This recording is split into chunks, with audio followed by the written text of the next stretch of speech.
안녕하세요. 마음법연구소의 허지은이에요. 진짜 오랜만에 남기죠. 제가 박사학위 논문 쓸 때가 이제 졸업이 작년 8월에 했으니까요. 벌써 1년 가까이 되네요. 논문 쓰고 쉬었어요. 잘 상담하고 교육하고 그 외의 시간들은 좀 잘 쉰 것 같아요. 그래서 이제 다시 여러분들이 들으면서 잘 수 있게 제가 좋아하는 책 다시 읽어보려고요.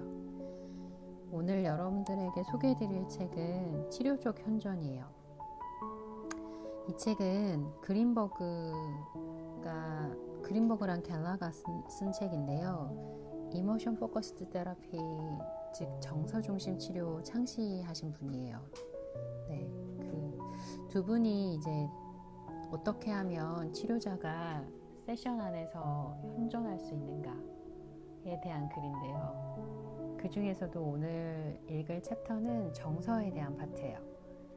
저는 정서가 정말 중요하다고 생각하고 있고, 그리고 이 정서를 어떻게 잘 조절하면서 살아가는가에서 제일 중요한 대상이 있죠. 스스로가 정서를 조절하면서 살면 좋은데 쉽지 않잖아요. 우리가 힘들고 여러 가지 감정들을 경험할 때가 있어서, 그럴 때는 나를 좀 안정시켜 줄 수 있는 대상이 있으면 참 좋아요. 그 대상이 엄마나 아빠일 수도 있고, 애인이나 친구가 될 수도 있고, 아니면 치료자가 될 수도 있죠. 이 책 자체는 치료적 현존이니까 치료자가 어떻게 클라이언트를 만났을 때 세션 안에서 치료적으로 존재할 수 있는가에 대한 책인데, 그 내용들을 우리가 잘 적용하면 어떻게 하면 내가 사랑하는 그 사람이 안정감 있게 살 수 있도록 내가 그런 존재가 되어줄 수 있을까에 대한 얘기이기도 해요. 그렇다면 제가 이 책의 일부를 좀 읽고 그 내용 중에 이제 저의 생각도 같이 공유할 텐데요. 읽으면서 그렇게 떠올려 보시면 좋겠어요. 내가 사랑하는 대상, 누군가에게는 아이가 될 수도 있고, 부모가 될 수도 있고, 애인이나 배우자가 될 수도 있고, 친구나 지인이 될 수도 있을 텐데요. 그리고 저처럼 치료자로 살아가는 사람들에게는 매 세션 만나고 있는 클라이언트들이 떠오를 수도 있죠. 그런데 그렇게 사랑하는 그 대상에게 내가 어떻게 하면 내가 만나고 있는 그 사람이 안정감 있게 잘 살아갈 수 있게 그런 존재로 관계 맺어갈 수 있을까를 고민해 보면 좋겠어요. 그리고 실은 이 내용을 나 자신한테 적용하면 더 좋아요. 내가 나에게 그런 대상이 돼주면 정말 좋죠. 우리가 외부에서 누군가의 관계에서 그런 만남을 경험하는 것 또한 너무너무 중요하지만, 내가 나에게 그런 대상이 되는 것도 아주 특별하면서도 가장 언제든지 할 수 있는, 연습해 볼 수 있고 실현이 가능하다면 그 어떤 것보다 가장 놀랍고 효과적인 부분이긴 하죠. 저도 저에게 그런 대상이 되려고 계속 노력하고 있어요. 어떨 때는 그게 좀 되고 어떨 때는 잘 안 돼요. 그래서 그게 되지 않을 때는 저도 제 지인들을 찾죠. 저를 사랑해주고 제가 사랑하는 대상들을 찾아요. 살아있는 대상이기도 하고, 이렇게 제가 좋아하는 학자들의 책이 되기도 하고, 여러분들에게 뭐 어떨 땐 저는 미술관에 가서 작품을 보거나 하늘, 가장 많이 제가 영감을 얻고 안정감을 얻는 대상은 실은 자연인 것 같아요. 자연에서도 하늘이 가장 저에게는 그런 영감과 안정감을 주는 대상이에요. 늘 제 곁에 있고 볼 때마다 너무 아름답고. 자, 그렇다고 하면 오늘은 이 목소리를 듣는 이 시간만큼은 제가 여러분에게 그런 대상이 돼줄 수 있으면 좋겠어요. 자, 정서 파트 제가 읽을게요. 정서 이론이에요. 정서는 인간이 세상을 체화하고 경험하는 통로이다. 정서는 누군가에게 좋은 것과 나쁜 것을 평가하고 이 정보를 신체를 통해 전달한다. 따라서 뇌는 두 가지 지적인 언어로 말한다. 하나는 신체 감각운동 시스템을 통한 언어이고 다른 하나는 보다 언어적인 개념 처리 시스템을 통한 언어이다. 사람들은 지성보다 더 현명하며 개념적 지식과 경험적 지식의 구분은 치료에서 현존의 중요성을 이해하는 데 중요하다. 현존은 사람들이 경험에 기반한 유기체적 지혜와 접촉하는 방식이다. 치료자는 자신과 내담자의 몸이 전달하는 메시지를 이해하기 위해 존재해야 한다. 이 이해는 단순한 과정이 아니다. 신체의 지혜는 일어나는 일에 대해 복잡하고 감각 느낌을 제공하기 때문이다. 그러나 이러한 감각 느낌은 일어나는 일을 그 순간에 지속적으로 알려주며 그 중요한 메시지를 듣고 이해하기 위해서는 현재에 집중된 알아차림이 필요하다. 순간순간에 현존하고 감정에 주의를 기울이는 것은 정서를 경험하고 그것을 알아차림으로 상징화하는 가장 확실한 방법이다. 우리가 매 순간에 우리 이렇게 살아있죠. 내가 이 글을 읽고 있고 이 글을 읽는 이 순간순간에 내가 존재하고 내가 어떻게 글을 읽는지 그 글이 내 귀를 통해 들리고 그 글의 내용들을 떠올리면서 내 안에 또 다른 생각들이 파생되거나 감정들이 느껴지고 이 순간 호흡을 하거나 말하면서 공기가 나가거나 들어가는 그 감각들을 내가 느끼는 것, 순간순간을 생생하게 경험하는 것, 그게 지금 이 순간에 존재하는 걸 거예요. 그걸 알아차린다라는 건 쉽지 않아요. 생생하게 매 순간 내가 살아있음을 경험한다는 게 쉬운 일이 아니잖아요. 그럼에도 불구하고 우리가 그 노력들을 해갈 때 내 생각들이 너무 많이 떠다니면서 고민 속에 매몰될 때가 있죠. 이 고민이 난지 내가 이 고민인지 알 수 없을 정도로 어떠한 생각이 나를 삼켜버리고 감정이 나를 삼켜버릴 때가 있어요. 그러면 이게 끝이 없이 파생되면서 어느 순간 우리가 잠을 못 자거나 무엇 때문인지 모르지만 숨 막힐 정도로 답답한 감정에 몰두될 때가 있죠. 그래서 그럴 때 제일 쉽게 하는 게 회피할 무언가를 찾게 되는 거예요. 그래서 우리가 하는 생각이나 감정들에 압도되지 않고 그 생각과 감정들을 거리를 두고 알아차리고 관찰할 수 있는 능력을 키우는 것이 결국 알아차림 능력인데요. 그 능력을 위해서 제가 이제 마음챙김 명상을 유튜브에 보시면 되게 많이 명상 녹음된 영상들이 있을 거예요. 그래서 그 영상을 틀어두시고 명상 공부하셔도 좋고, 그렇지 않고 명상하려니까 내가 너무 힘들다 그러면 지금 제가 이렇게 읽어드리는 내용들 처음에는 좀 어려울 수도 있는데요. 이렇게 반복해서 듣다 보시면 어느 순간 이렇게 내용들이 머릿속에 좀 정리가 되거나 이해되는 순간들이 좀 있으실 거예요. 이어서 제가 읽어볼게요. 인간 경험의 이 복잡한 측면을 설명하기 위해 정서라는 단일 개념을 사용하는 것은 단순하고 단일한 정서적 경험이 존재함을 의미한다. 그러나 정서는 복잡성과 상징적이지 않은 신체적 느낌의 특성 때문에 화가 났거나 슬프다와 같은 단 하나의 단어로 표현할 수 있는 단순하고 단일한 정서의 실제 경험을 항상 제공하는 것은 아니다.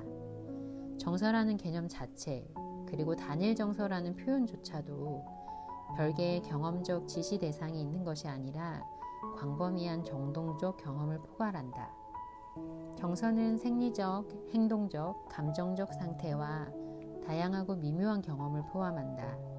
자신에게 정서적 경험이 있다고 말하는 것은 심박수가 증가하고 땀이 나며 아드레날린이 분출되는 것을 의미할 수도 있고 땅에 쪼그려 앉는 행위 경향성을 의미할 수도 있으며 기분이 나쁘다는 자신의 경험을 상징하거나 더 차별화된 수치심, 굴욕감 또는 일반적인 무가치함의 감각, 느낌까지 의미할 수도 있다. 정서는 한 단어로 표현할 수 있는 단일하고 별개의 현상이 아니라 종종 복잡하고 차별화된 인간 경험의 영역이다. 감정이 의미하는 바를 파악하려면 그 순간 현재의 경험에 주의를 기울여야 한다. 내담자와 함께 있는 치료자에게 내담자가 자주 표현하는 단어의 의미론적 의미는 메시지의 가장 중요한 부분이 아니다. 표정, 눈과 입술 표정, 시선의 방향, 찡그리는 표정, 목소리 톤 등이 모두 치료자의 뇌에 등록되며 여기에 이야기 맥락이 더해져 내담자가 무엇을 의미하고 감정을 느끼는지 해석하는 데 도움이 된다. 현존은 내담자의 순간순간 경험을 수용하고 조율하는 것을 포함한다. 치료자는 현재 일어나고 있는 일에 지속적으로 주의를 기울여야 하며 내담자의 정서적 행위 경향성, 예를 들면 의자를 뒤로 물리거나 눈을 내리깔거나 숨을 참거나 주먹을 쥐는 등 이러한 행위 경향성이 내담자의 이야기 경험이나 치료자와의 관계와 관련된 현재 상태에 대해 무언가를 나타내는 것을 알아차림으로써 내담자의 현재 상태를 파악할 수 있어야 한다. 치료자는 이 모든 것을 명시적 암묵적으로 읽어내어 자신이 감지하고 행동하는 것에 대한 주요 지침으로 삼아야 한다. 정서적으로 조율된다는 것은 명확하게 표현되거나 논리적인 평가 과정에 의존하는 것이 아니라 타자나 자기가 느끼는 것을 감지하는 데 의존하기 때문에 정서 알아차림을 위해 현존이 필요하다. 순간순간 자신과 내담자의 감정에 주의를 기울이며 현존하는 것만이 복잡한 정서적 과정을 다룰 수 있는 유일한 방법이다. 정서는 또한 현재 상황에서 사람들의 욕구와 관련하여 사람들에게 무슨 일이 일어나고 있는지에 대한 정보를 제공하고 관계 의도를 다른 사람들에게 전달한다. 치료에서 내담자의 정서 체계는 내담자가 얼마나 안전하다고 느끼는지에 따라 반응한다. 앞서 논의했듯이 치료자는 내담자가 느끼는 감정에 주의를 기울이고 매우 간접적인 방식으로라도 안전하다고 느끼는 정도에 대해 소통해야 한다. 내담자가 치료자가 방금 한 말에 반응하여 시선을 떨어뜨리거나 다른 곳을 보거나 불안하게 무언가를 만지작거리는가? 이런 만남에선 안전하지 않다는 느낌을 나타낼 수 있다. 몸의 안정화가 이루어진 치료자는 내담자의 높아지는 감각 느낌과 천천히 진행하려는 경향에 주의를 기울이고 있는가? 이것은 내담자의 개방성 부족에 대한 치료자의 공명일 수 있으며 치료자는 개입을 계속하기 전에 내담자가 안정감을 회복하도록 유도하기 위해 내담자와 함께 공동 조조를 해야 한다. 현재 발생하는 이러한 모든 단서들은 내담자와 치료자 사이의 만남에서 무언가 일어나고 있음을 치료자에게 큰 소리로 말하고 치료자의 다음 반응에 영향을 미쳐야 한다. 이는 치료자의 현존이 핵심 요소인 순간순간의 과정이다. 왜 현존에서 정서에 집중해야 하는가? 그쵸, 이게 내용을 보면 그러니까 정서를 잘 알아차리는 것, 그러니까 내가 만나는 대상이 정서적으로 안정되게 하기 위해서는 무엇보다 치료자인 내가 그 대상의 순간순간을 잘 알아차릴 수 있어야 한다는 거죠. 근데 상대의 정서를 우리가 이렇게 느끼려고 하면 그 사람이 보여주는 비언어적 메시지를 통해서 우리는 그 정서를 가장 많이 알아차리게 되는 것 같아요. 시선, 표정의 변화, 행동의 변화, 그리고 나와 그 사람이 함께하고 있는 이 공간의 이 공기의 흐름, 분위기의 변화들이 온몸으로 느껴지거든요.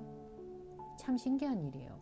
우리가 사랑하는 사람들끼리 서로 마주보고 있으면 말하지 않았는데 그 사람의 마음이 이렇게 전달되는 느낌을 받을 때가 있잖아요. 그래서 이렇게 어떤 프로그램에서 봤었을 때 두 사람이 서로 이렇게 마주보면서 아무 말하지 않고 서로 마주보게 했을 때 어느 정도 일정 시간이 지났을 때 서로의 눈에 눈시울이 붉어지면서 이렇게 눈물이 흐르는 모습을 본 적이 있어요. 다큐에서. 참 신기해요. 우리가 눈을 보면 그 눈이 그 영혼의 창이라고 표현하잖아요. 눈을 통해서 그 사람이 어떤 사람인지, 현재 어떤 감정을 느끼는지, 어떤 상태인지, 나에게 뭐라고 말하는지 꼭 전달되는 것 같단 말이죠. 그래서 말하지 않아도 그 사람이 보여지는 비언어적 메시지들을 내가 그 순간 아주 잘 캐치해서 알아차리려면 내가 그 순간순간 잘 깨어있고 잘 알아차리는 능력이 키워져야 가능해요. 그리고 그 능력과 플러스 나의 정서적 안정감이 중요하죠.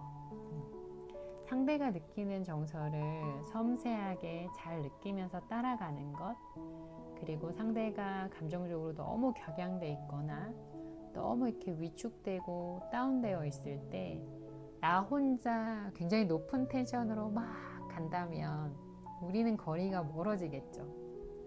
그런데 그게 아니라 나는 굉장히 안정되어 있지만 그 사람이 너무 이렇게 격양돼 있든 아니면 너무 다운돼 있든 내가 기꺼이 그 사람의 마음 상태, 정서 상태에 접촉하고 그 사람의 그 정서를 그대로 느끼면서 내 안에 있는 이 포근하고 안정적인 이 마음으로 그 사람의 그 정서를 껴안는 거죠.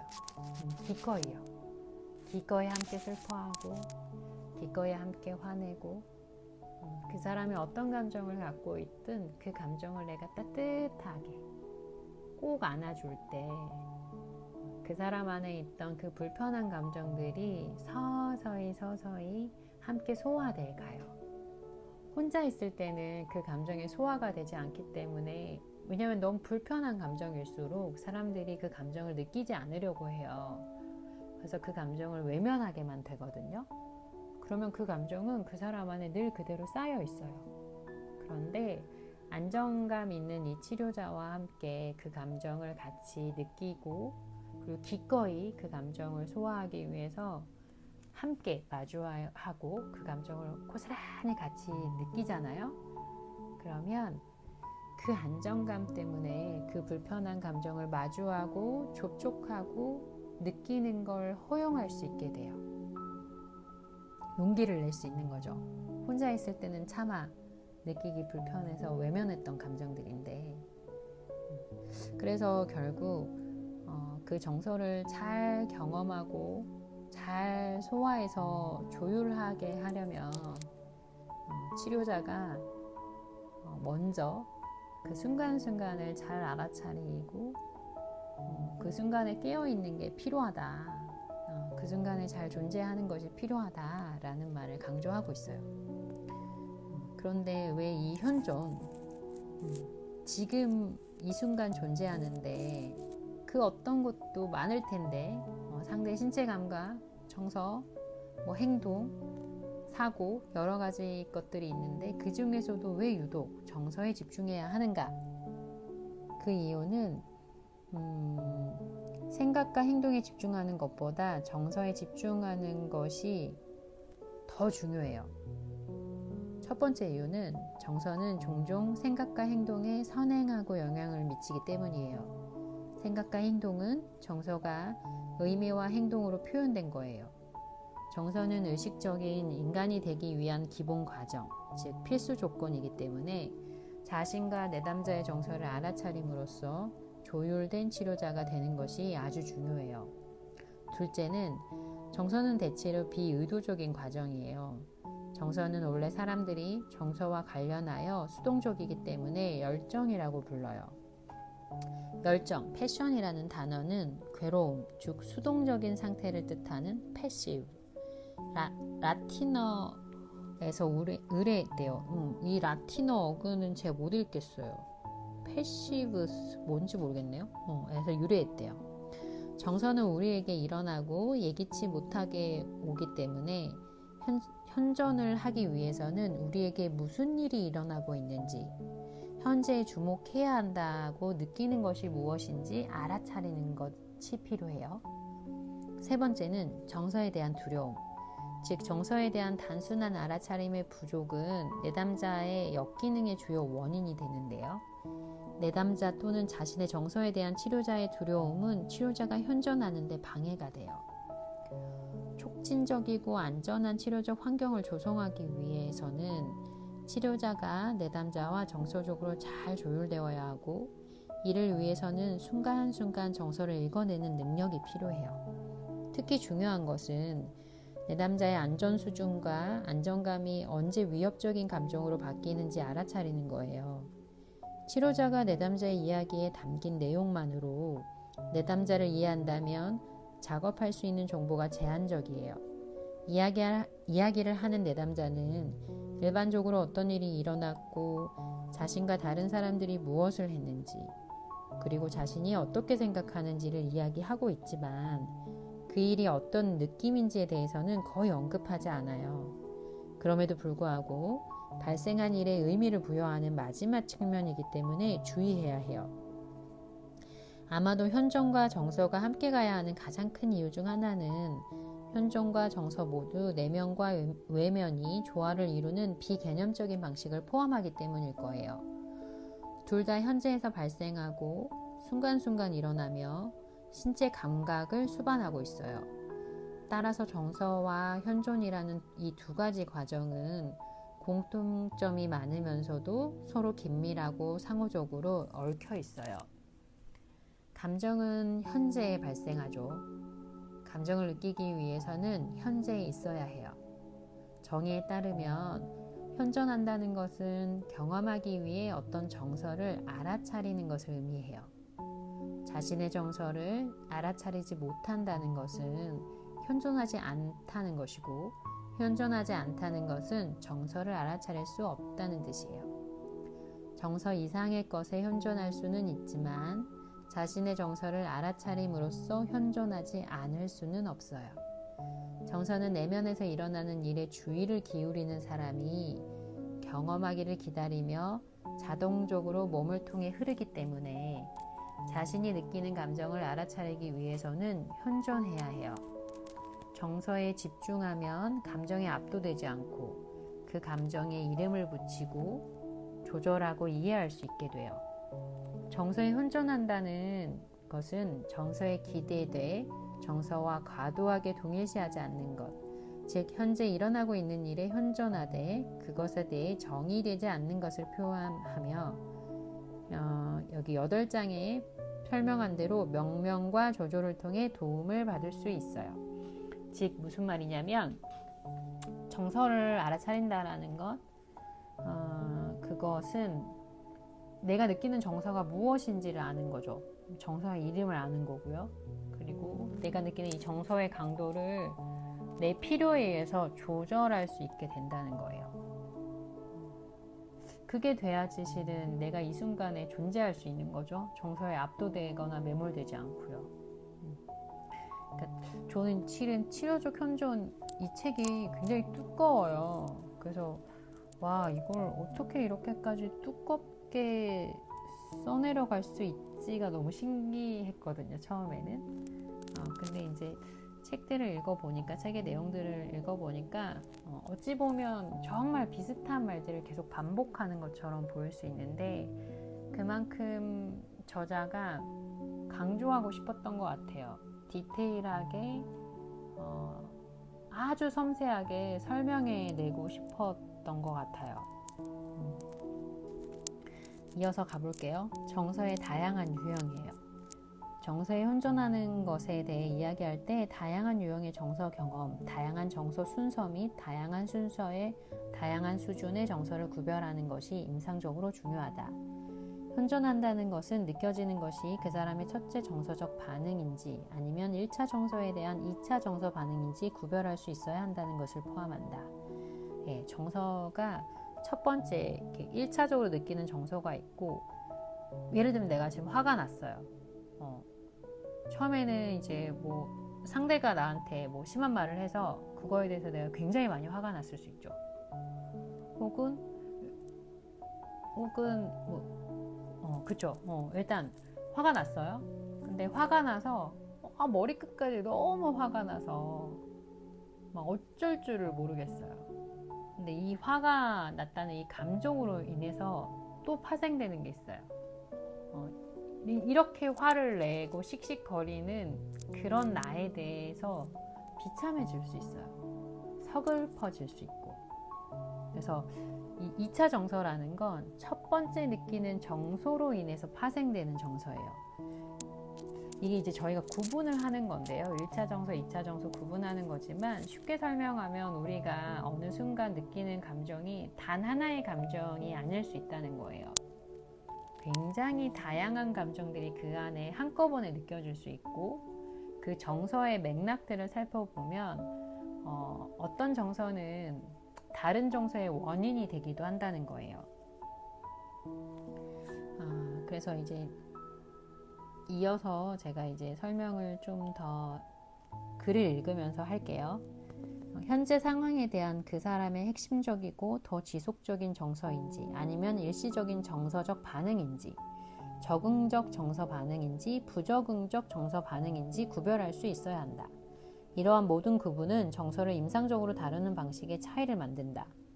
치료자가 내담자의 정서적 상태를 차별적으로 평가할 수 있는 유일한 방법은 현존하면서 내담자와 자신의 순간순간 과정에 주의를 기울이는 것이다. 제가 이제 정서가 느껴졌던 게 첫 번째 1차 정서 그리고 이 1차 정서로 인해서 파생된 게 2차 정서라고 말씀드렸잖아요. 그러면 그 다음은 뭐냐면 일시적이냐 지금 느끼는 이 정서가 그냥 일시적으로 어떤 사건에 대한 어떤 생각에 대한 어떤 행동에 대한 일시적인 반응인지 혹은 그 사람이 오랫동안 지속적으로 느껴왔던 정서인 건지 또는 이 정서 자체가 그 사람에게 적응적 기능을 하는 정서인지 혹은 부적응적인 반응을 하게 하는 정서인지를 또 보는 거예요. 내용은 아마 뒤로 또 설명들이 또 있을 거라서 간략하게만 설명할게요. 다른 곳에서 자세히 설명한 정서를 다루는 작업의 중요한 특징은 치료자가 한편으로는 1차 및 2차 정서를 다른 한편으로는 적응적 및 부적응적 정서를 구분할 수 있어야 한다는 것이다. 1차 정서는 상실에 대한 슬픔이나 위협에 대한 두려움과 같이 어떤 상황에 대한 사람의 첫째, 즉각적인 본능적 반응으로 정의된다. 1차 정서는 다른 정서로 환원될 수 없다. 반면 2차 정서는 선행하는 정서적 반응에 대한 반응으로 종종 1차적인 정서적 반응을 가리거나 방해한다. 예를 들면 부족함에 대해서 수치심을 느껴요. 근데 이 수치심을 안 느끼고 싶잖아요. 그러니까 수치심이 1차 정서죠. 이 수치심을 안 느끼고 싶어서 이 수치심을 덮기 위해 우울한 절망감을 느낄 수도 있는 거예요. 자기 존중감이 낮아졌어요. 그래서 너무너무 수치스러워요. 그래서 이 수치심을 덮기 위해서 분노하는 거죠. 위험의 가능성에 대해 두려움을 느끼는 개인은 그 두려움에 대한 반응으로 분노나 수치심이라는 2차 정서를 경험할 수 있다. 또한 이러한 정서는 더 많은 인지적 과정에 2차적으로 나타날 수도 있다. 정서는 하향식 및 상향식 과정에 의해 생성된다. 사람들은 정서 도식, 사람들의 내적 감정 기억 구조에 의해 상향식으로 생성되는 자동적 정서가 있고 신념, 이상화된 자기관, 사회적으로 파생된 기대와 도덕적 기준 및 가치 등에 기반한 하향식 의도적 과정에 의해 인지적으로 파생된 정서가 있다. 인지 및 사회적 요인에 더 많은 영향을 받는 정서는 일반적으로 파국적 사고가 불안으로 이어지는 경우와 같은 2차 정서이다. 대부분의 2차 정서는 공포증적 두려움, 고갈감, 우울증의 무망감과 같은 증상적 감정이다. 예를 들어 얼굴에 눈물이 흐르고 목소리에 불평이 섞인 내담자가 더는 견딜 수 없어요. 제 우울증이 바뀌었으면 좋겠어요. 라고 말한다. 그녀의 목소리와 표정에는 항의하는 듯한 어조와 함께 절망적인 기운이 느껴진다. 이것은 2차 무망감 또는 체념이다. 이러한 평가를 하려면 먼저 치료자가 현존하여 차이의 뉘앙스를 들어야 한다. 사람들은 종종 어떤 정서가 1차 정서인지 2차 정서인지 어떻게 평가하나요? 라고 묻는다. 이에 대한 답 중 하나는 치료자가 내담자의 경험에 현존하는 것뿐만 아니라 치료자 자신의 경험에 현존하는 것이다. 치료자가 뒤로 물러나는 것을 알아차림으로써 내담자의 분노가 2차적이라는 것을 대인관계적으로 공명하거나 성찰할 수 있다. 치료자가 연민을 느끼고 더 가까이 다가가는 것을 발견하면 내담자의 1차 정서가 반영된 것일 수 있다. 치료자는 내담자의 정서를 읽고 공명하기 위해 내적 조율을 사용한다. 그런 다음 내담자의 분노와 같은 정서가 더 반응적이고 2차적인 정서라는 것을 감지한 후 치료자는 기저의 1차적이고 취약한 정서로 감지되는 것, 즉 수치심과 무가치함 같은 감정에 반응한다. 비1차적 정서 반응의 또 다른 범주는 도구적 정서이며 이는 주로 목적을 달성하기 위해 경험하거나 표현하는 정서이다. 이는 원하는 것을 얻기 위해 또는 2차적인 이득을 얻기 위해 정서를 조작적으로 사용하는 것을 여겨져 왔다. 대표적인 예로는 통제하거나 지배하기 위해 분노를 표출하거나 동정심을 불러일으키기 위해 악어의 눈물을 흘리는 것이다. 도구적 정서는 다양한 정도의 의식적 또는 무의식적 의도를 가지고 생성될 수 있다. 치료자는 내담자로부터 거리를 두거나 보호받기를 원하는 것으로 대인관계에서 감정을 느낄 수 있다. 여기서 치료자는 사람들이 정서 표현의 목적을 알아차림으로써 이를 보다 직접적으로 전달할 수 있는 방법을 모색하도록 도와야 한다. 추가적인 평가는 1차 정서가 적응적인지 또는 부적응적인지 여부이다. 적응적 1차 정서는 자극 상황에 적합하고 적절하며 적응 기능을 가진 자동적 정서이다. 이러한 정서는 개인이 적응 행동을 할 수 있도록 준비시키고 욕구를 충족할 수 있도록 도와준다. 예를 들어 상실감에 대한 슬픔은 위로를 구하게 하고 위협에 대한 두려움은 탈출을 준비하게 하며 위반에 대한 분노는 개인에게 힘을 주고 경계를 다시 주장할 수 있도록 준비시킨다. 반면 부적응적 1차 정서는 현재 상황에 대한 적응적 반응이라기보다는 과거에 해결되지 않은 문제와 충족되지 못한 욕구를 반영하는 고통스러운 핵심 정서이다. 따라서 이러한 정서는 개인이 세상에 적응할 수 있도록 준비시키지 못한다. 모든 정서가 부적응적일 수 있지만 혼자 살아남지 못할 것이라는 두려움, 타자와 연결되지 못할 것이라는 두려움, 외로운 고립의 슬픔, 무가치하다고 느끼는 수치심이 가장 널리 퍼진 부적응적인 정서인 것으로 보인다. 부적응적 1차 감정은 원래 유용한 목적을 가지고 있었을 수 있지만 현재 활성화되면 현재의 상황에 부적절한 반응으로 이어진다. 예를 들어 과거 학대자로부터 받은 공포가 사랑하는 상대에 대한 반응으로 활성화되거나 또래나 부모로부터 무가치하다는 비판적 피드백을 받았을 때 부적절하다는 수치심을 느끼는 경우에 해당될 수 있다. 따라서 이러한 정서는 현재의 성인 행동을 안내하는 데 유용한 정보를 제공하지는 않는다. 이렇게 쉽게 좀 설명하면 왜 그런 거 있잖아요. 과거에 이제 부모하고의 관계에서 내가 충분히 사랑받지 못하거나 이렇게 적절하게 돌봄을 받지 못했어요. 그러면 이렇게 거절감에 취약해질 수 있거든요. 그랬을 때 이제 제2의 부모와의 관계라고도 불리울 정도로 가장 가까운 대상이 연인이죠. 나의 연인, 파트너, 배우자. 그래서 그 대상과의 관계에서 내가 애정을 추구하고 애정을 받는 관계잖아요.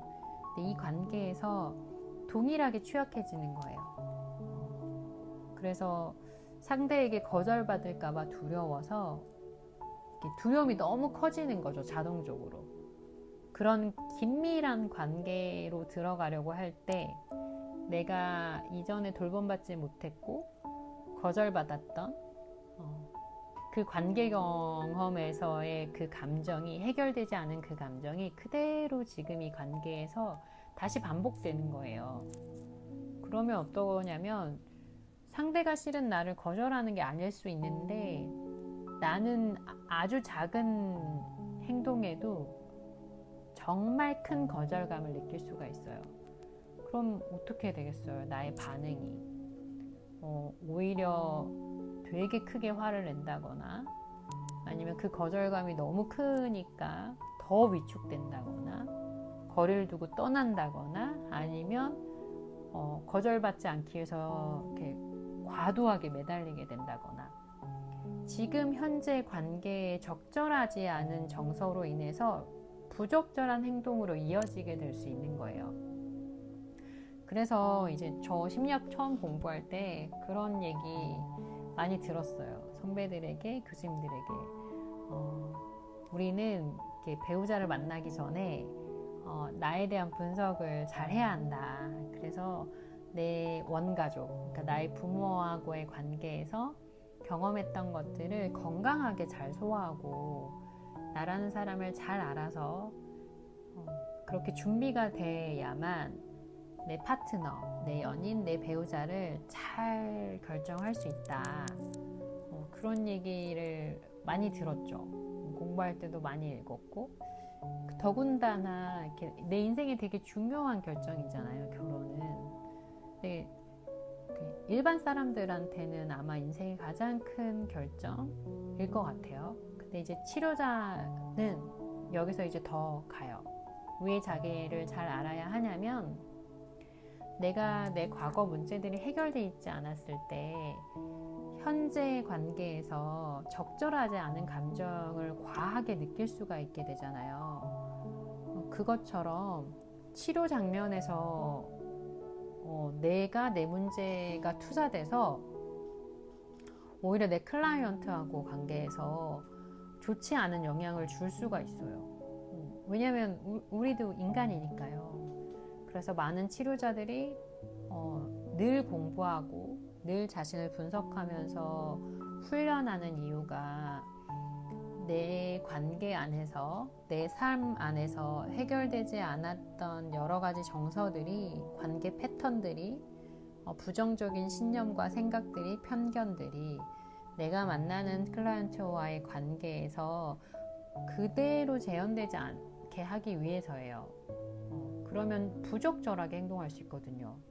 지금 말씀드린 것처럼, 우리가 읽은 책의 내용처럼 오히려 내가 만나는 대상에 정서적으로 안정되게 하기 위해서 치료자인 내가 그 정서를 조율해주는 관계를 맺어야 하거든요. 그러면 내 마음이 도구가 되는 거잖아요.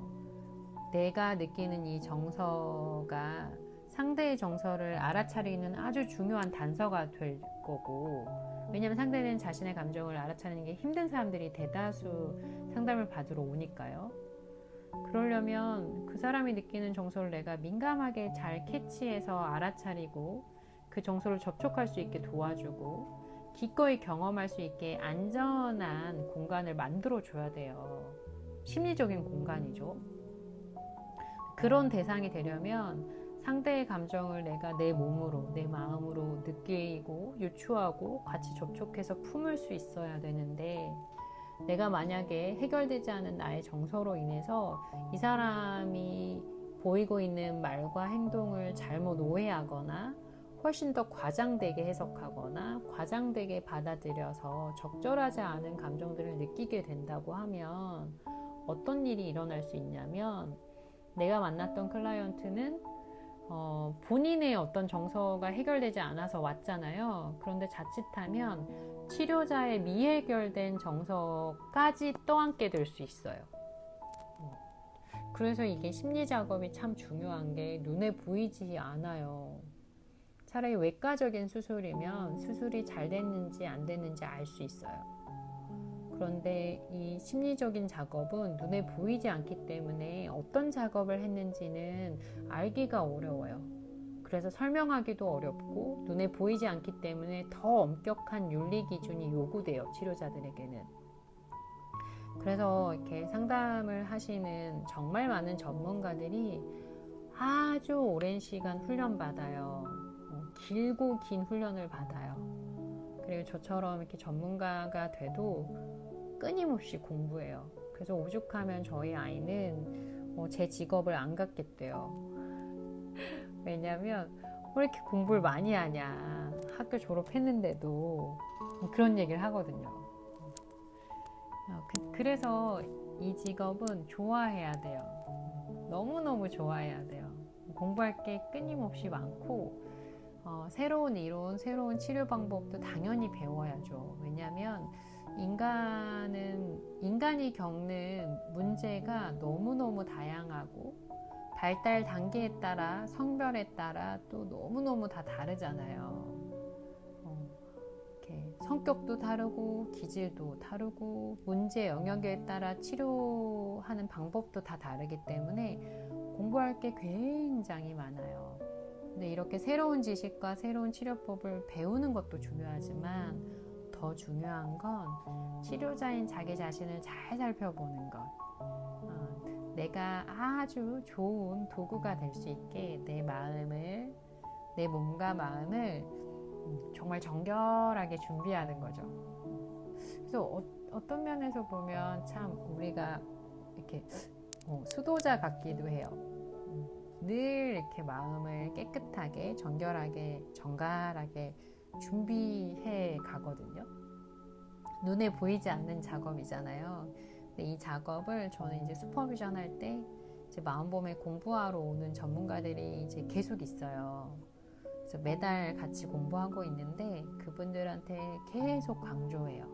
눈에 보이지 않는, 수료증을 주지 않는 훈련이지만 우리 자신이 치료자로서 세션 안에 현존하기 위해서는 내 마음을, 내 몸을 우리가 늘 이렇게 정갈하게 잘 살펴보고 잘 조절하고 다듬고 훈련해서 안정감 있게 그 시간에 존재할 수 있어야 한다. 이게 늘 강조되는 내용이에요. 그래서 이 책이 제목부터가 마음에 들었죠. 그리고 정서 자체는 제가 참 중요하게 생각하고 늘 이렇게 세션에서 늘 이렇게 주의 깊게 살피고 있는 부분이어서 그런 것 같아요. 그래서 정서는 이렇게 경험해야 알 수 있어요. 이 책의 내용들도 내가 경험하고 조율한다는 게 무엇인지, 공명한다는 게 무엇인지, 내 상담자를 도구로 삼아서 그 정서를 알아차린다는 게 무엇인지, 우리가 글을 통해서 이렇게 조금씩 윤곽을 잡아가긴 하지만 결과적으로는 직접 내가 경험해야 해요. 그래서 우리가 이 경험이 스스로 잘 안 될 때 배우러 가죠. 직접 경험할 수 있게 해주는 전문가를 만나기도 하고, 그래서 훈련받기도 하죠. 그래서 오늘 이제 여기서 마무리하려고 하는데요. 내가 느끼는 오늘 하루 내가 느끼는 정서가 무엇인지 한번 떠올려 보시면 좋겠어요. 오늘 하루 중에 느꼈던 감정들, 그 중에 가장 크게 느꼈던 감정 하나를 떠올려 보시고, 그 감정을 내가 어느 순간 느꼈는지, 무엇 때문에 느꼈는지, 그래서 한번 간단하게라도 써보시면 더 좋겠어요. 내가 느꼈던 감정, 그 감정을 느끼게 했던 사건, 그때 내가 그 감정을 느낄 때 내 몸의 감각이나 했던 행동은 무엇인가? 이렇게 사건, 감정, 사고, 행동, 몸의 감각, 이렇게 5가지 한번 적어보시면 제일 좋아요. 근데 이거 너무 어려우시면 그렇게 안 하셔도 되고, 그냥 오늘 내가 무슨 감정 느꼈지? 그 감정 무엇 때문에 느꼈지? 그 정도만 떠올려 보셔도 좋을 것 같습니다. 네, 우리 다음 시간에 또 만나요.